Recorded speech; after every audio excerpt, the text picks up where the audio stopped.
और शराब सब चलता है। कहाँ कविता भाभी, सिर्फ रोहित शेट्टी की फिल्मों में ही फेमस है गोवा। बाकी एक और साथ साथ अनसेफ मतलब सुरक्षित नहीं। अरे कल ही मेरे घर पे डाका पड़ा। पूरे 45 लाख के जेवरात और 30 लाख कैश लूट के ले गए चोर। पूरे 75 लाख रुपए। जी कविता भाभी, और अभी तो घर पे सामान की कीमत तो लगाई ही नहीं है मैंने। तो मेरे फ्रांसिस, गो अनसेफ कहाँ हुआ? अलर्ट तो आप नहीं थे। चोर तो कुछ वक्त पहले मेरे घर आया था चोरी करने। बहुत ही सा हैंडसम सा चोर था साला। फिर फिर क्या, चोरी तो दूर की बात है। मैंने जो उस चोर के साथ किया, अगर आप वो सब सुन लेंगे तो मुझे फांसी चढ़ा देंगे आप।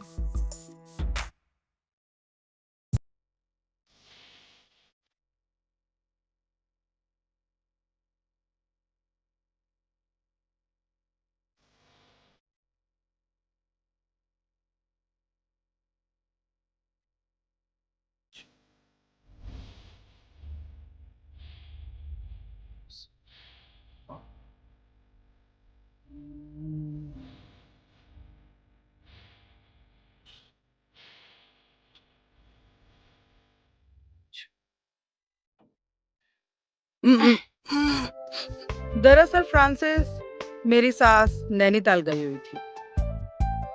मेरी ननंद को बच्चा होने वाला था और मेरी ननंद के ससुराल वाले पंडित थे। बहुत ही बोरिंग किस्म के लोग थे, बहुत ही बोरिंग। तो मेरा वहां जाने का तो सवाल ही पैदा नहीं हो सकता। तो घर की देखभाल करने के लिए मैं यहीं रुक गई थी।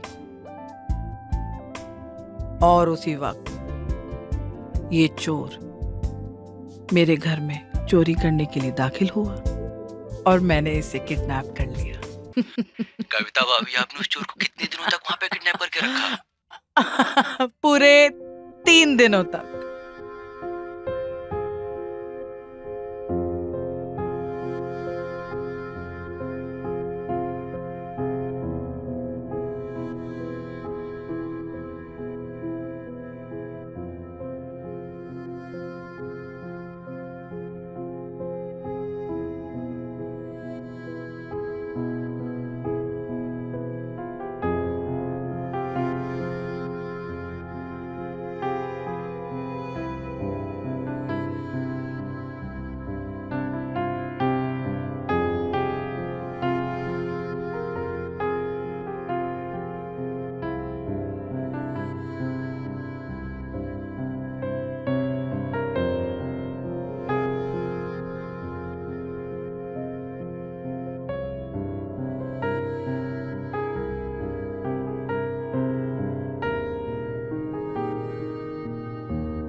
तड़पाना क्या होता है जानते हो फ्रांसिस?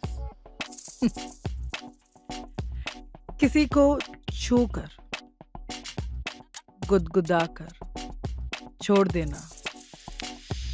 बस ऐसा ही उस चोर के साथ भी कर रही थी मैं। क्या आखिर आपने उस चोर के साथ में किया क्या? हाँ, तुम्हारी बेचैनी और उस चोर की बेबसी इन दोनों ही चीजों में कविता के ही मजे हैं, पता है ना? बताइए ना कविता भाभी, आपसे बात करते करते 10 मिनट कैसे गुजर जाते हैं, ये तो मुझे पता ही नहीं चलता। यही तो मेरा काम है, आपका मनोरंजन करना लंबे समय तक। और देखिए ना, आपका अपना जो इतना बड़ा नुकसान हुआ है चोरी की वजह से, वो तो आप भूल ही गए। बिल्कुल सही कहा कविता भाभी आपने। इतनी प्यारी और कमाल की बातें करती हैं आप। काश काश मैं आपको देख पाता एक बार कविता भाभी। मेरा दिल कर रहा है कविता भाभी कि इसी वक्त मैं चोर बन के आपके घर में घुस जाऊं और आप मुझे पकड़ लें। ऐसा बिल्कुल मत कीजिएगा फ्रांसिस। क्योंकि आपको नहीं पता कि मैंने उस चोर के साथ आगे और क्या क्या किया। उस चोर को इस बात का मतलब बिल्कुल भी समझ नहीं आया जो मैंने उसे कहा था कि वो मुझे भुलाना चाहे भी तो नहीं भुला पाएगा। और शायद फ्रांसिस, इस बात का मतलब आपको भी समझ नहीं आया। अरे कविता भाभी, भाड़ में गया बात का मतलब।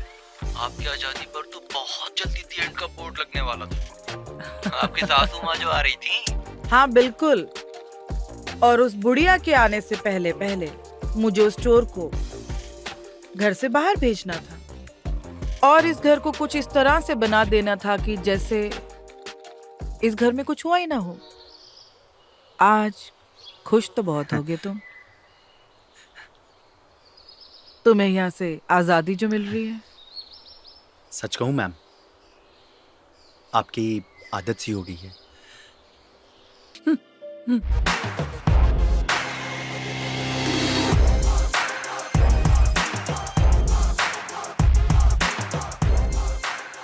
Hello police station.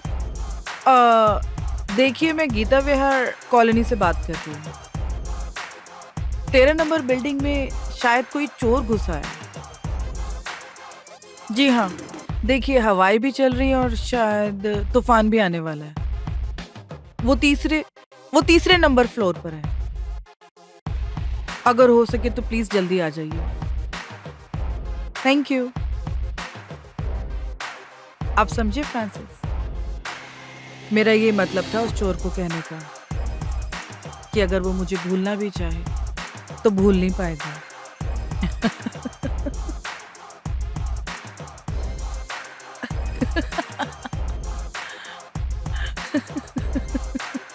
Oh my God, फिर क्या हुआ कविता भाभी? फिर क्या? मैंने उस चोर को क्लोरोफॉर्म का हैवी डोज सुंघाया था फ्रांसिस। पुलिस आने तक वो बेचारा वहीं बेहोश रहा। पुलिस आई, आकर उसे अरेस्ट भी कर ले गई। बेचारा चोर सोच रहा होगा उन 3 दिनों तक उसके साथ क्या हुआ, किसने किया, और उसको पुलिस से पकड़वा भी दिया।